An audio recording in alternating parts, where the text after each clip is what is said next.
The Predator Academy of Krell 9 had never admitted a human before Corporal Jane Core arrived. The facility sprawled across a volcanic plateau, its obsidian towers piercing the crimson sky like fangs. It was a place designed to train the galaxy's apex predators, species that had clawed their way to the top of their respective food chains through millennia of blood and instinct. Jane stood in the orientation hall, surrounded by beings that could tear her apart without breaking stride. To her left, a Kralix warrior's scales rippled with bioluminescent threat displays. To her right, a Vosh hunter's 6 eyes tracked every movement in the room with disturbing precision. And at the front, looming over a holographic podium, stood Instructor Varn. Varn was a Thurak, 12 feet of corded muscle, midnight black fur, and evolutionary perfection. His species had dominated their homeworld so thoroughly that they'd driven 17 other sapient species to extinction before achieving spaceflight. When he spoke, his voice rumbled like distant thunder. Rule 1, Varn announced, his amber eyes sweeping across the assembled trainees. Never show weakness. Rule 2, never break formation. Rule 3. He paused, his gaze landing directly on Jane. Never smell like prey. A ripple of growls and clicks echoed through the hall. Jane felt the weight of hundreds of predatory stares. Her heartbeat quickened, but she kept her expression neutral. She'd learned long ago that fear was just another form of data. The olfactory markers of prey species trigger instinctive responses. Varn continued. Fear, hesitation, biological submission. If you emit these markers, you endanger yourself and your unit. Control your biochemistry or fail. Jane raised her hand. Silence crashed through the hall like a physical force. Several trainees shifted away from her. Raising one's hand during orientation was considered either monumentally stupid or suicidally brave. Varen's ears flattened against his skull. Corporal Core, you have a question? Not exactly a question, sir. Jane reached into her utility vest and pulled out a small thermal lunchbox. More of a confession. Every predator in the room tensed, claws extended, pupils dilated. Varn's hand moved to the plasma disruptor at his hip. Jane clicked open the lunchbox. The aroma of grilled chicken, roasted vegetables, and her grandmother's secret sauce wafted through the hall. Too late, she said, pulling out a fork. I already smell like food. For 3 heartbeats, nothing happened. Then Varn did something no one expected. He laughed. It was a deep, rasping sound that seemed to surprise even him. Explain yourself, human. Jane took a deliberate bite of her lunch, chewing thoughtfully before responding. With respect, sir, your Rule 3 is impossible for humans. We're omnivores from a death world. We smell like prey because we are prey. We're also predators. We're lunch and we're the lunch maker.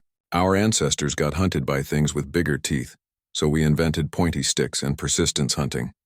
We can't change our biochemistry, but we learned to weaponize fear instead of being controlled by it. She gestured with her fork at the assembled predators. Every being in this room comes from a species that dominated through physical superiority. Humans? We're the species that looked at a mammoth and thought, I bet I can eat that if I just keep following it for 3 days straight until it collapses from exhaustion. We turned being prey into a hunting strategy, a Vosh hunter hissed. Arrogance will get you killed here, human. Maybe, Jane agreed. But dismissing humans as prey got the Krell Armada destroyed at Proxima. Got the Zeth Hive fleet disbanded at New Canberra. Enough, Varn interrupted. He stepped down from the podium, crossing the distance to Jane in 3 massive strides. He towered over her, close enough that she could feel the heat radiating from his body, smell the musk of a true apex predator. Jane held his gaze. Her hand trembled slightly. The fork rattled against the container. But she didn't look away. She took another bite of chicken. Bairn's nostrils flared. Your heart rate is elevated. Adrenaline floods your system. Your body is screaming that you're in danger. Yes, sir. Yet you continue to eat. Hunger doesn't care about fear, sir. Taught me that in basic survival training. If you're going to die anyway, might as well die on a full stomach. Something shifted in Varen's expression. His ears swiveled forward, a sign of curiosity rather than aggression. You use humor as a weapon. I use humor as a shield, Jane corrected. Weapons come later. Usually after lunch. Varen studied her for a long moment. Then he reached out with one massive paw and plucked a piece of roasted vegetable from her lunchbox. He examined it, sniffed it, then consumed it in a single bite. His expression remained unreadable. Insufficient protein density, he pronounced, but acceptable flavor profile. He turned to address the hall. Rule 3 is modified. Corporal Core has reminded us that predator and prey are roles, not identities. The human species has survived and thrived by refusing to accept the role their biology assigned them. That adaptability makes them dangerous. He looked back at Jane.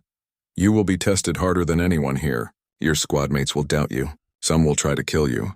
You will fail exercises designed for beings 3 times your size. You understand this? Yes, sir. And yet you chose to come here anyway. Yes, sir.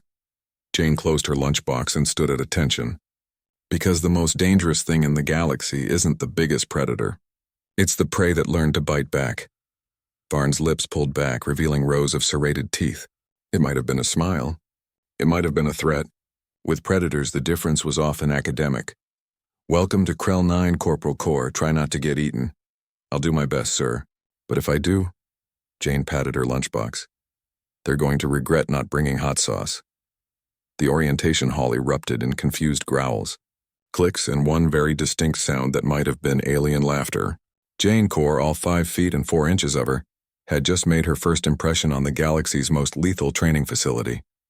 She'd done it with a lunchbox and a death wish wrapped in humor. Very human indeed.